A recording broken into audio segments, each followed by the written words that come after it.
Alright guys, welcome back for day 4 here on this master bathroom. We just carried this tub up here. I didn't film it, but we just carried it in and we just sat it here. Alright, we haven't done anything to it yet. You can see it's just sitting here. And Tom is doing something here to make sure it's level. He's checking to see how level our floor is and whatnot. To make sure our drain's going to drain. Oh, by the way, there's our concrete shower, which I am now proudly walking around on. Looks massive. Yeah, as you can see on our shower, just for giggles and whatever, we have pitch. The 6-foot level shows it much better. As long as you have gap underneath of your thing, underneath your level, you got air, then you know you're pitched properly. And then like show you what that looks like there. We can even build it up more with mud from You can see we got daylight underneath of our level until we get up to the corner, alright, because that was where we were the highest. So it's pitching from over there down to the drain, and if you look underneath the level, we got about a ½ inch, maybe a little bit more, maybe closer to a 3/4 of an inch of pitch coming up out of the corner. So we know we've got a nice concrete pan in there now that's sloping from the edges towards the drain. So we did our job in there on Friday before we broke for the weekend. Now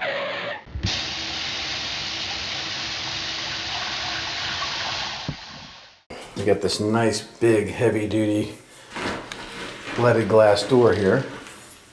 Well, this thing is really heavy. I think the glass is it's almost a ½ inch thick. Oil bronze handles. This is the walk-in tile shower that we built. It's got a real tile pan floor in here, which we showed you how we built from scratch in our video series. We've got a rain shower head in here, a regular shower head in here, a shower wand in here, and we've got a diverter valve above our regular shower valve, and this diverter valve sends the water between the wand, the shower head, and the rain shower head, or a combination of whatever you want to be working at the same time. You can look back through the shower wall, and you're looking over into the big jet tub on the other side, which really makes it a custom looking bathroom. There's our deco tile border. We put in a corner tile seat, and also put in a nice porcelain soap dish. And here we've got 2 lights, 2 recessed lights with shower lenses on them in here. So really nice shower. Really, the shower. It's going to sit for a day or so here before we start to do the walls and whatnot in there, but wanted to show you the pan. We're concentrating on getting our tub set in here this morning. Now, as you can see, looking at the side of this tub, there is no side because this is a jet tub, and we actually have to build a little 2x4 wall there to close that off. And you'll see in the front of the tub there, we've got about 8 inches until we get over to that other framed wall. Again, we're going to build another wall there. Yeah, what I did is I leveled down. I leveled down so I know where the edge of our tub is here, and then we'll go plus like 1 inch, so it actually sits on the wall 1 inch. All right, so that's leveled down to there. We made a mark on the floor. Also, I checked the back level of the tub. Once I got the exact back level of the tub, I came in here and I put 1 mark underneath it here at the bottom of our edge right here. I got 1 mark. So from the bottom of that mark now, we're going to level a band board the whole way around, and then we're going to build off that band board with our 2 walls either way. Yeah, now the band board is just a fancy word for 2x4 nailed to the wall to hold up the edge of tub. Got it, yep. Same thing here. I'm leveling down from the front edge of my tub where it's going to be. And then like I said, we want this to actually sit on our little wall here. Perfectly level. About 3/4 of an inch. And you're measuring the inside of your level there. Yep, and then we're going to go like plus 1 inch to the inside. So we'll have, if we go plus 1 inch and it's a 2x4, we'll have 2.5 inches sticking out here. Why plus 1 inch? Because because we want this to actually be sitting on the 2x4 wall. You know, the 2x4 ledgers. Like that's, once again, it's secondary protocol. Doesn't have to sit on. You don't want your tub supported by this. You want your tub support sitting on the legs that it comes with. But secondary protocol, you do want this to be on a nice level ledge. Wall. Yep. And ledge. Yep, and then once we have it sitting on our level ledge, then we're going to take and we're going to foam underneath it here. Everywhere. We're going to pack this with foam on all these hollow spots. Low expansion foam. Yeah, low all expansion underneath foam. there. That's going to take away the vibration noise. Okay. It's going to even make it more solid under here. So we're going to be spraying foam underneath. Yep. Underneath there. In between our wall and So I can see their feet underneath there. Yep. Touching here and there. And we're Yep. going to foam in between all that. Yeah, we're gonna, but basically lay a bed of foam and drop it down into it. All We right. can squirt 2 cans. So basically, guys, we're going to be building this sucker in on, 2x4 walls and 2x4 ledger boards going around them. We're going to foam it in there. I'm going to show you how we're going to do that, because if you're doing a garden tub, and I don't care what shape it is, you could have a round one, you could have another one of those ones we tore out with the 45 degree, whatever it is, they're all going to go in the same. You're going to build little walls under them. You're going to build ledger boards against the back walls and the side walls.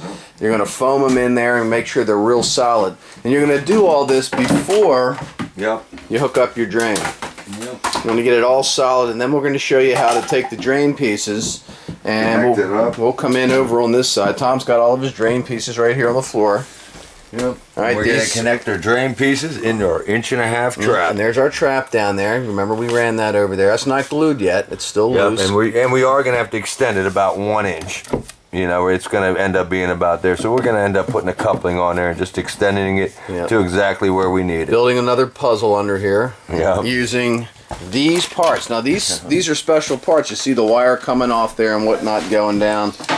When you turn the knob up here, something inside that wire turns, and it actually, on this end of it, there's a little box on the side here, it shuts the drain off, okay? So that's how the drain mechanism works on this. You turn the knob inside your tub when you're sitting in there, and it goes down, and this is the actual drain piece that goes underneath the tub drain. That'll turn the drain on and off at the bottom of the tub. So we're going to show you how to install that. And this piece here, that's all part of the drain. Alright, now Tom just pulled the tub back out all by himself, so you know that sucker's not that heavy. Yeah, Or Tom's really strong. Yeah, no, it's not that heavy.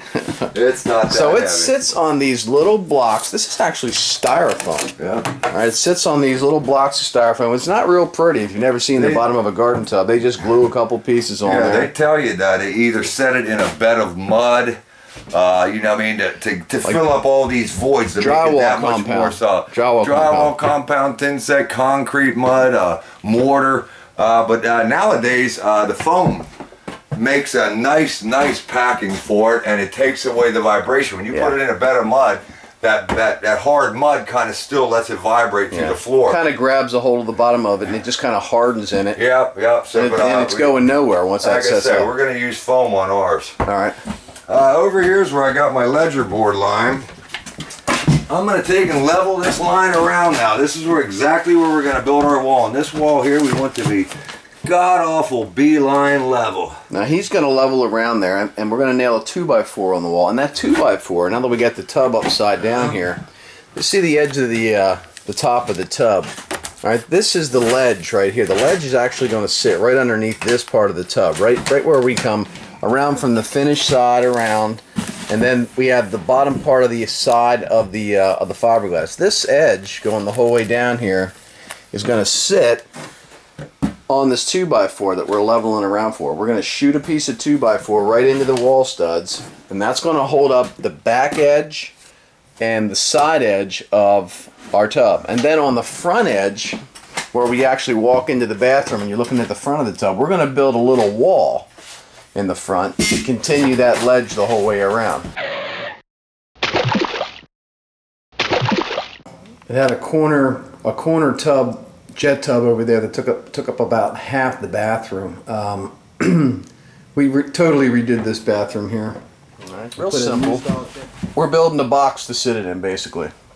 And then the edge of the tub, the whole way around, this edge coming the whole way around, is going to be sitting on our ledges and our little wall. All right, that's going to support the tub along with these little styrofoam blocks that are down here on the bottom that are going to sit directly on the floor. All right, and then when we're done, we're going to get a can of expansion foam, and in between these little blocks of styrofoam here, you know, you see these gaps in between the blocks here. We're going to foam this full of expansion foam. We're going to spray it under here, and it's going to expand, and it's going to lock the tub into the floor.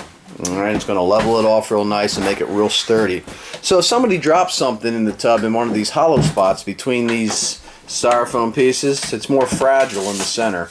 They run the less of a risk of cracking the tub if they drop a heavy shampoo bottle or something in it. All right, that way I'm going to go 40 and a half. This way I'm going to go 59 minus an inch and a half, so 57 and a half. I'll go 57. 57. 57. Oh, my ledger boards, 57 and 41. Alright, so we got the lengths of our ledger boards. Yep, let me go cut them, fire up the compressor, get All right. the framing gun going. We're going to cut a couple pieces of lumber here, and when we come back, we're going to show you us shooting on the ledger board here and us building this little tiny wall, which essentially is going to look kind of like that little wall that we built on Friday right there. All right, with just a couple little 2x4s in the middle. We're going to build a little wall like that right across the front of the tub here to help hold it up when we come back. See you in just a few minutes here. We got to get all set up with saws and cords and compressors and compressor hoses and air guns and everything else we're going to need. We'll be right back with you.